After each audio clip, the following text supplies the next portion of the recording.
हर हर महादेव।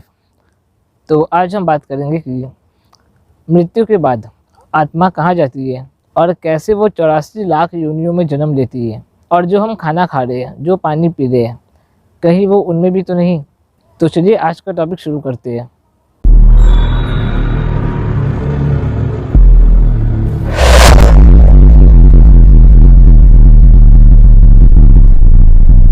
तो हमारे पूरे शरीर में जो सेंस बना होता है कि ये हमारा हाथ है, ये हमारा पैर है, ये सेंस जो है वो जीवात्मा के कारण होता है। जीवात्मा हमारी नाड़ियों के थ्रू पूरे शरीर में संचालन करती है और पूरे शरीर का सेंस बनाए रखती है। इसलिए हम कहते हैं कि शक्ति के बिना शिव भी शव है।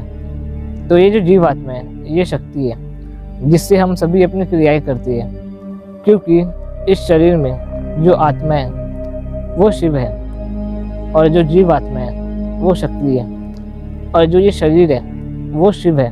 अगर शरीर के किसी भी हिस्से में जीवात्मा संचालन करना बंद कर देती है, वहाँ का जो ब्लड है वो फ्लो नहीं होता है, तो वो जगह हमारा सेंसलेस हो जाता है, एक शव के बराबर, जिसे हम पैरालाइज्ड कहते हैं। जहाँ पर कुछ हिस्सों का शरीर काम करना बंद कर देता है, जहाँ से शक्ति चली जाती है वहाँ शिव शव हो जाती है। लेकिन जीवात्मा को भी शक्ति हमारी आत्मा से मिलती है। इसलिए हम कहते हैं कि शिव से शक्ति है और शक्ति से ही शिव है।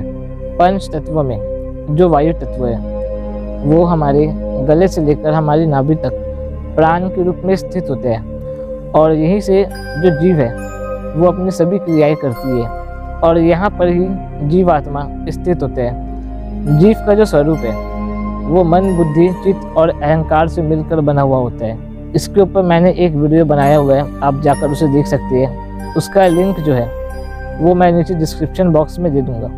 तो जब मृत्यु का समय आता है उस वक्त आत्मा अपनी शक्ति को पूरे शरीर से अपनी तरफ खींचती है। आत्मा हमारे हृदय में स्थित होता है और मृत्यु के समय वो अपनी सभी शक्तियों को अपनी तरफ खींचती है, जो जीव के रूप में पूरे शरीर में संचालन कर रही है। तो जैसे ही ये जीवात्मा खुद को प्राण में इकट्ठा करना शुरू करती है, वैसे ही शरीर का सभी पार्ट सेंसलेस होना शुरू हो जाते हैं और इंसान लंबी लंबी सांसें लेता है। एक जगह पर प्राण इकट्ठा होने के कारण वो आत्मा को शरीर से बाहर की तरफ धक्का देता है, जिससे आत्मा शरीर के बाहर निकल जाती है। लेकिन आत्मा अपने साथ मन, बुद्धि, चित्त और अहंकार ये चारों को लेते हुए बाहर निकलता है, जो जीव का स्वरूप है। शरीर से आत्मा निकलने के बाद भी सूक्ष्म रूप में उस शरीर में चेतना बनी रहती है, जो धीरे धीरे कर बाहर निकलती है, जिससे उस शरीर को ऐसा लगता है कि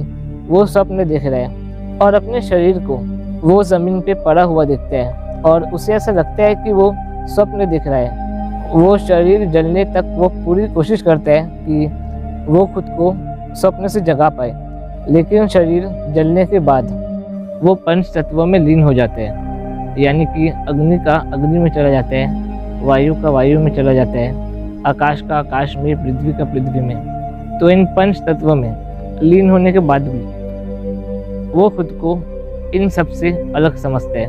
उसकी भिन्नता बनी रहती है, और ये भिन्नता अहंकार रूपी दीवार के कारण होते हैं। अगर हम एक पानी से भरे गिलास को एक पानी के अंदर डालें और उसे वापस बाहर निकालें, तो वो गिलास भरा ही रहेगा, वो पानी में मिल नहीं जाएगा, क्योंकि इस पानी को उस पानी से अलग ये गिलास कर रहा है। अगर इस गिलास को तोड़ दिया जाए या इस गिलास को उलट दिया जाए, तो उस पानी में और इस पानी में कोई फर्क नहीं रह जाएगा।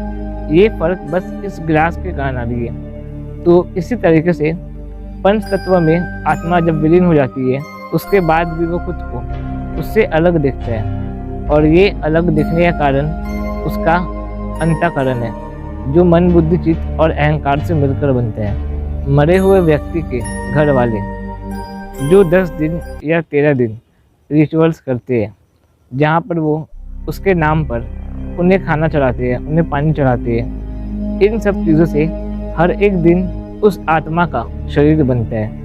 पहला दिन सर, दूसरा दिन गला, ऐसे कर 10 दिन या 13 दिन उसका शरीर पूरा बन जाता है। लेकिन सबसे लास्ट में उसको बुद्धि मिलती है, जिसके बाद वो अपने घर वालों से मिलने के लिए आते हैं और उसके बाद यमदूत उसे धूम्र लोक से होते हुए उन्हें पितृलोक ले जाते हैं। उसके बाद यमदूत उसे उसके कर्मों के अनुसार धूम्रलोक से होते हुए पितृलोक या चंद्रलोक ले जाते हैं। चंद्रलोक यानी कि स्वर्ग। उसके जैसे कर्म होते हैं उसके अनुसार उसे पितृलोक या चंद्रलोक ले जाया जाते हैं, जहाँ पर उसे एक नया शरीर मिलता है। पितृलोक में वो 1 साल रहता है और चंद्रलोक में वो 100 साल रहता है, जहाँ पर उसे एक नया शरीर मिलता है और उसी शरीर से वो अपने किए गए अच्छे कर्मों को भोगता है। और जब उसके अच्छे कर्मों का भोग का समय खत्म हो जाता है तो वापस वहाँ पे उसकी मृत्यु हो जाती है, जिसके बाद वो वापस से आकाश तत्व बनता है, उसके बाद वायु तत्व बनता है, फिर जल तत्व बनता है, फिर अग्नि तत्व और फिर पृथ्वी तत्व। जल तत्व बनकर वो बारिश के रूप में इस जमीन में गिरता है और वो पानी जब फसलों में जाता है तो वो फसल का रूप ले लेती है।